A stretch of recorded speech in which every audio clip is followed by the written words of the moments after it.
Alors, j'invite maintenant Céline Baumann à me rejoindre. Céline est patronne de Magna, la cellule Intelligence Media de IPG Media Brands.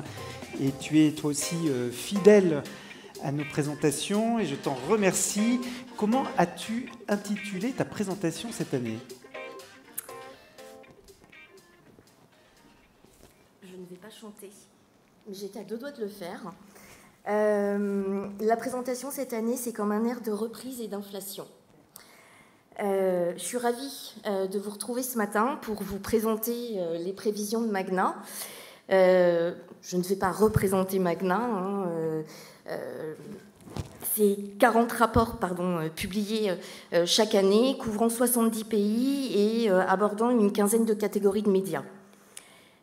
2024, une année assez exceptionnelle, et on l'a vu au T1, puisque ce premier semestre a été extrêmement fort, avec une progression des investissements sur les médias traditionnels à hauteur de 6,1%. Cette progression passe à 10,5% si l'on prend en considération les leviers digitaux. Nous estimons un deuxième semestre beaucoup plus faible, à l'inverse, une tendance inverse à ce que nous avons vécu en 2023. Rappelez-vous, 2023, semestre 2, a été beaucoup plus investi que le premier semestre.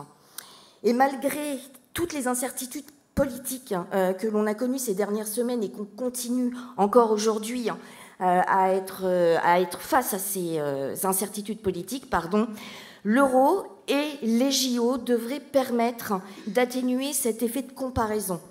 En effet, les JO, cette année, c'est un chiffre d'affaires de 104 millions d'euros en termes d'investissement publicitaire. Nous avons revu nos prévisions 2024 à la hausse à 12,1% suite à la publication que nous avions faite au mois de juin, 1%, un point supplémentaire, drivé notamment par les médias traditionnels qui renouent avec une croissance forte à plus 5,2%. La télé et l'affichage sont vraiment en croissance importante, notamment l'affichage avec 11%, la télévision à 6,2%. La radio n'est pas en reste, on est quasi à 3% de croissance. Et malheureusement, presse et cinéma sont en recul. Une fois de plus, la presse à 1,3% et le cinéma, après ces deux très fortes années en post-Covid, affiche un recul de 1%. Il ne faut pas oublier les pure players digitaux. Ils soutiennent cette croissance. Nous estimons à plus 16,1% sur l'ensemble des pure players digitaux, avec notamment la forte croissance sur le segment vidéo à plus 21% et sur le social à plus 24%. C'est un trend positif en France que l'on retrouve au sein de l'Europe avec une palme attribuée cette année à l'Espagne qui montre une progression de 6,8% sur les médias traditionnels, talonnée de près par l'Italie à 6,3%, la France en troisième position, c'est plutôt un bon signe. Et nous avons ce matin voulu étudier le cas particulier des États-Unis sur 2024 en évaluant quels pouvaient être les revenus publicitaires, prenant en considération tous les événements cycliques de 2024. Au-delà des JO, vous le savez, dans quelques semaines, on a les élections présidentielles. Et ces élections, vous le voyez sur le graphique, ont vraiment des répercussions très importantes sur les volumes publicitaires aux États-Unis. Un total marché qui est à 11,4, prenant en considération ces événements cycliques, avec une forte poussée sur les médias traditionnels à 5,1. Si nous devions annuler ces événements cycliques, les médias traditionnels seraient en recul. Sur ce volet médias traditionnels, les États-Unis peuvent remercier la très forte progression des télévisions locales à près de 26%. Et toujours un dynamisme important sur le côté digital, puisqu'on est à plus de 14% de progression dans les deux cas. Donc cette croissance au global, donc à 12,1% en France, elle est similaire dans tous les autres pays qui sont étudiés dans cette présentation. L'Espagne tire encore son épingle du jeu puisqu'elle est première avec 13,8% de progression sur 2024, suivie du Royaume-Uni à 12,6%, la France, toujours dans le top 3, à 12,1%. Et les pure players sont en très forte croissance, et ce, quel que soit le marché. L'Espagne, une fois de plus, est à 18,4% de progression sur ce segment, suivi de la France et du Royaume-Uni à 15,4%. Et on voit que cette part du digital devient de plus en plus importante, puisque la part de marché du digital aujourd'hui, et ce, quels que soient les pays, représente, vous le voyez par les chiffres, près de 83% au Royaume-Uni, on est à 71-72% aux États-Unis et près de 66% en France. Et 2025, nous prévoyons une croissance du revenu publicitaire à hauteur de 7,5%. On est en recul, bien évidemment, par rapport à 2024, mais médias traditionnels et pure players digitaux restent en progression.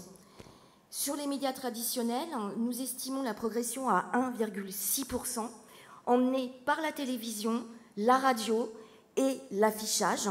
Une fois de plus, malheureusement, la presse est encore en recul dans nos estimations à hauteur de 3%. Et concernant le volet digital, on est toujours sur une dynamique importante, à la fois du search, de la vidéo et du social. Le social est toujours on top sur les 3 leviers, avec 14% de progression. Et pour finir, je voulais aborder avec vous nos forecasts concernant les inflations des médias sur 2025. Non, Sylvia, ne fait pas... Si, c'est extrêmement rationnel. Sujet très important. Nous prévoyons une inflation sur 2024 à hauteur de 6%, inflation du CPM 30 secondes, estimée sur la cible des ensembles moins de 50 ans. Et sur 2025, stricto sensu, nous sommes à 19% d'inflation. Elle est composée pour 58% du changement de référent.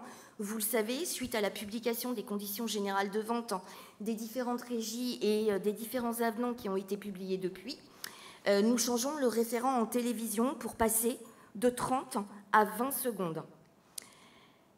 39% de cette inflation à 19% est liée à la tarification et au CGV. J'entends par CGV les différents indices qui peuvent être mis derrière, la saisonnalité, les tranches horaires, le fait que TF1 repasse une partie de ses écrans en pic sous le mode de vente en spot à spot, en event ou en VIP, et 3% estimés sur les variations d'audience. Je parle bien d'une inflation du CPM et non pas du coût GRP. Et ce 19% varie bien évidemment en fonction à la fois des cibles et des secteurs d'activité. Sur les autres médias, on est sur une inflation plus maîtrisée sur 2025, dans la même ligne que ce que l'on connaît ou ce que l'on va connaître sur la fin d'année en 2024, avec une presse autour de 1%, la radio qui devrait tourner autour de 4,5%, l'OOH en statique à 3 et en digital à 2. Et sur toute la partie digitale, on est vraiment sur le même trend qu'en 2024, avec l'audio à 1%, le display à 2% et l'instream et l'outstream sur la vidéo à 5%. Merci beaucoup. Merci Céline. Quand l'inflation de 19%, c'est sur la télé linéaire